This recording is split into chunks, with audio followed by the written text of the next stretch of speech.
예, 배당소득 분리과세 이거 하면 좋나요? 라고 이야기가 나오고 있는데 이건 질문이었습니다. 꼭 좀 해달라고 했는데 이건 짧게 갈게요. 배당소득 분리과세 이거 하면 좋을까요? 증권업계에서 배당소득 분리과세 개인 투자자 장기 투자 촉진 필요라고 합니다. 배당소득 분리과세가 이건 간단하게 해드릴게요. 무엇이냐면요. 대한민국에서는 개인의 금융소득 그러니까 이자소득이랑 배당소득이 연 2천만 원을 초과하게 되면은 종소세로 들어가요. 그러면 자칫 저거 2천만 원이면은 다른 것도 다 많이 나온다는 얘기거든요. 들어가게 되면 그냥 전반적으로 소득 구간을 합산시켜 가지고 절반 가까이 그러니까 최대 49.5%까지 세율이 높아집니다. 1천만 원 벌었을 때 495만 원이 세금으로 나가는 거예요. 싫죠. 예, 싫어요. 이거 맞으면 되게 싫다니까. 야, 그 고액 납세해야지. 내면 싫어. 그 세율에 가지 않게 하려는 게 이제 절세 방법이라고 하고요. 그리고 거기에 가지 않으려고 하겠죠. 2천만 원까지 안 맞추려고 하겠지. 그냥 그거 안 받고 말지 하는 거예요. 그러면 이자 소득하고 배당 소득을 1,990만 원에다 맞추거나 2천만 원을 안 넘기려고 하는 사람들이 실제로 굉장히 많이 있습니다.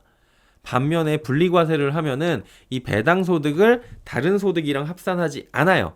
별도로 과세. 그러니까 배당을 1억 받던 2억 받던 상관없이 과세하지 않으니까 배당 소득을 더 늘리면서 배당주에 투자를 하거나 배당 소득을 늘릴 수 있는 방법을 찾아볼 수 있으니까 투자 금액이 늘어날 수 있고 투자자들이 늘어날 수 있다라는 생각을 할 수 있겠죠. 되게 단순한 거예요. 현재는 연간 금융소득이 2천만 원 이하인 경우에는 15.4%의 세율로 원천 징수되고 추가 세금 신고 없이 과세가 종료가 돼요. 그래가지고 여러분 배당금 받으면은 1,000원 배당 받으면은 1,000원이 안 들어오고요. 846원이 들어옵니다. 15.4% 떼고 들어오는 거예요. 실제로 그래갖고 배당 수익률 자체는 세후에는 상당히 떨어집니다. 그래갖고 우리나라의 이자 없는 세금 없는 배당이 그래서 최근에 각광을 받았던 거잖아요. 근데 이러한 분리 과세 범위를 좀 확대시키려고 하고 있습니다. 정치권에서는 계속 뭐 이런 얘기만 나왔던 건데 이런 분리 과세 적용 범위를 확대해 일정 조건을 충족하는 배당 소득에 대해서는 별도 과세하는 방안을 검토 중이다. 이게 투자자들의 세금을 줄여주고 기업의 배당 확대를 유도하기 위한 목적으로 좀 볼 수가 있는 건데 기대 효과는 뭡니까? 세금 부담이 완화될 수 있습니다. 고소득자, 금융소득이 많은 투자자에게는 종합과세로 인해 높은 세율이 적용되는데 분리과세하면은 세금 부담을 줄일 수가 있어요.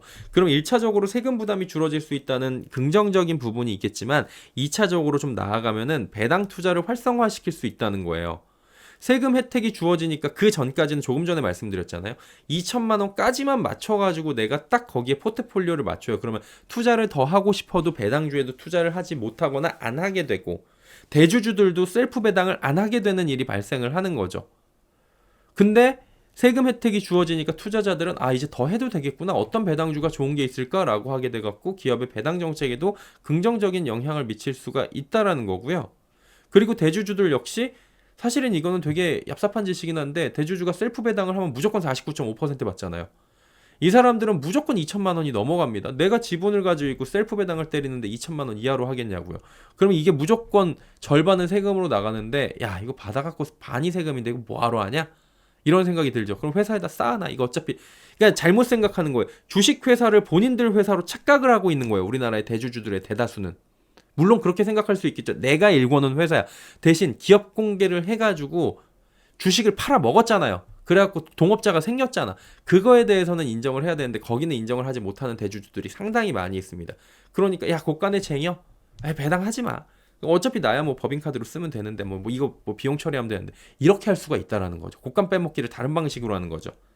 근데 곡간 빼먹기를 굳이 그렇게 하지 않아도 같이 나눠 먹기를 해도 괜찮은 방향이 될 수 있다라는 거예요. 이게 이제 자본시장 활성화 측면이랑 가는 건데 배당 소득에 대한 세제 혜택은 장기 투자 요인을 제공할 수 있습니다. 국내 증시의 안정성, 유동성 증대에 기여할 수 있고요.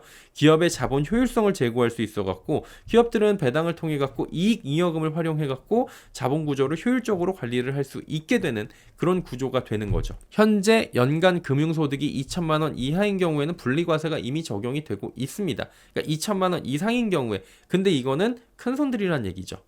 그래서 더 중요하다는 거예요.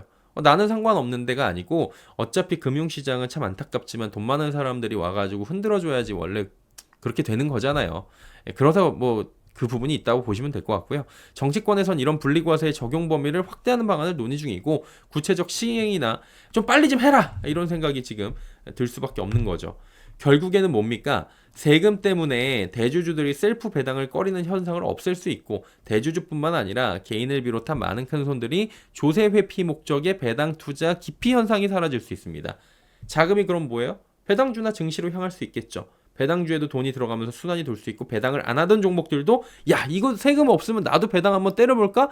라고 하는 대주주가 생길 수가 있다는 거예요. 이게 비단 배당주만 나오는 게 아니라 배당을 안 했던 애들도 생각을 할 수 있게 만들어주는, 저는 여기다가 배당을 적극적으로 하는 기업들은 밸류업 그런 거 있잖아요. 그것처럼 좀 세액공제나 이런 것들도 필요하지 않을까라는 생각이 일시적으로라도 좀 생각이 들어요. 그러면 이제 배당을 더 늘릴 수가 있겠죠. 배당 성향이 좋아질 수가 있으면 국내 투자자들뿐만이 아니라 외국인 투자자들도 생각을 할 수가 있다는 거예요. 그러면은 기업들 자체적으로도 배당을 하려는 의지가 커지고 자연스러운 자금의 선순환 구조가 만들어질 수 있다라고 보시면 될 것 같습니다.